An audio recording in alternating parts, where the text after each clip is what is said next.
देवभूमी जतला विरोध करण्यासाठी प्रेस घेतली गेली. त्यानंतर काल मोर्चा केला गेला. मला यामध्ये एक सांगायचं आहे, लोकशाहीमध्ये विरोधी पक्ष महत्त्वाचा असतो. जेवढा सत्ताधारी असतो किंवा त्यापेक्षा विरोधी पक्षाचं हे असते त्याला. आज जर तालुक्यात बघितलं तर भाजपनंतर जर मोठा पक्ष कुठला असेल तर काँग्रेस आहे. विरोधकाची भूमिका काँग्रेसनं पुढाकार घेऊन करायला पाहिजे होती. पण ह्या देवभूमी जतचा विषय जवळजवळ ब्ल्यू प्रिंटमध्ये आलेला आहे.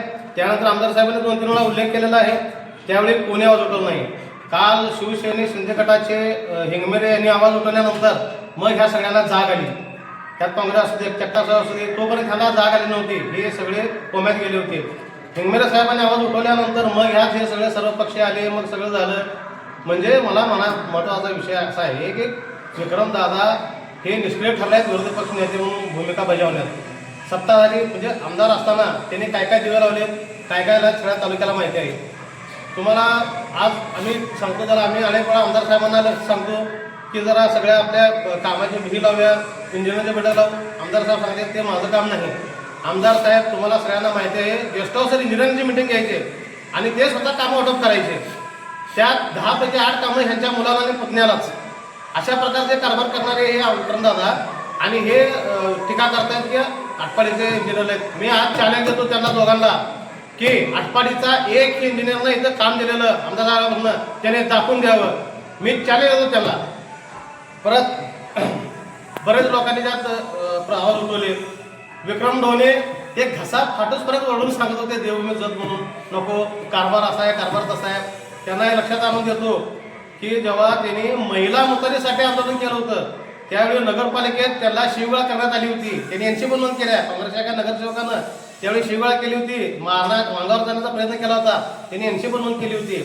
त्यांनी विचारलं होती एनसीचं काय झालं.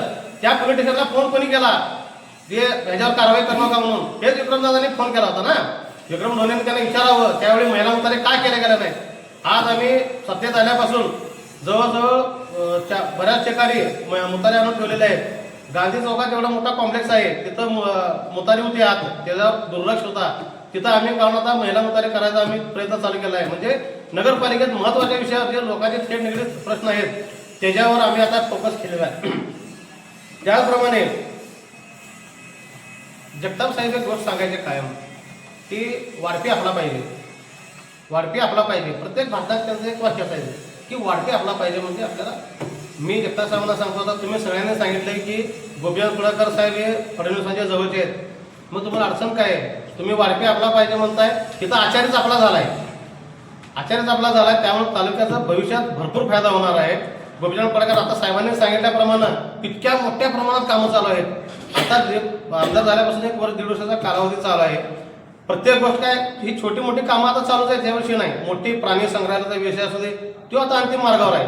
RTO ऑफिसचं आता देवभूमी जत प्रादेशिक परिवहन कार्यालय सध्या चालू होणार आहे.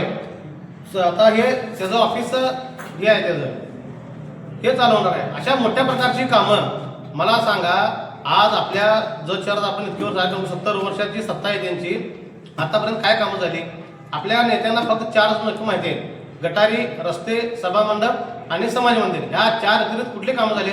आज शहरात 11 प्रत्येक प्रभागात गार्डन करायचं काम चालू आहे. टेंडर झालेलं आहे त्याचं, काही दिवसात चालू आहे त्याचं. आणि आज तुम्ही परवाशी बोलले दादारी चालू आहे म्हणून सांगितले. दादारी कोणाला आहे? बाजारपेठेत फिरून विचारावा. त्यावेळी ज्यावेळी विक्रमदादांची सत्ता होती दादारी कुणा झाली, लोकांना किती त्रास झाला, सर्वसामान्य लोकांना त्रास झाला. आज सर्वसामान्य लोकांना कोणाला त्रास आहे तुम्ही जाऊन विचारावा. कोणाला दादारी केली जाते का, कोणाला हप्तेखोरी केली जाते का? त्यावेळी जी प्रकार तुम्ही बघितला त्या बाजारपेठेत आम्ही डोळ्यानं बघितलं ना. आता आम्ही अनेक आवाज उठवला आहे त्याचा. सर्वसामान्य लोकांना भयंकर त्रास देण्याचा प्रयत्न केलेला आहे, कोणत्याही माध्यमांना असू दे त्यात. त्यामुळे ह्यांनी आता देवभूमी जत हे जत शहरात आम्ही बऱ्याच ठिकाणी फिरतोय. काल त्यांनी अनेक जणांना फोन केले होते, अनेक लोकांना फोन केले, तुम्ही मोर्चाला या, मोर्चाला. पण लोक त्यांना प्रतिसाद दिले नाहीत. त्यांनी ओळखून घ्यावं. त्याने आता शांत बसावं आणि जत शहराच्या आता उज्ज्वल भविष्याकडे जात असताना त्यांनी झारीतील शुक्राचार्य न होता त्याला समाजाची भूमिका घ्यावी अशी मी त्यांना विनंती करतो आणि थांबतो.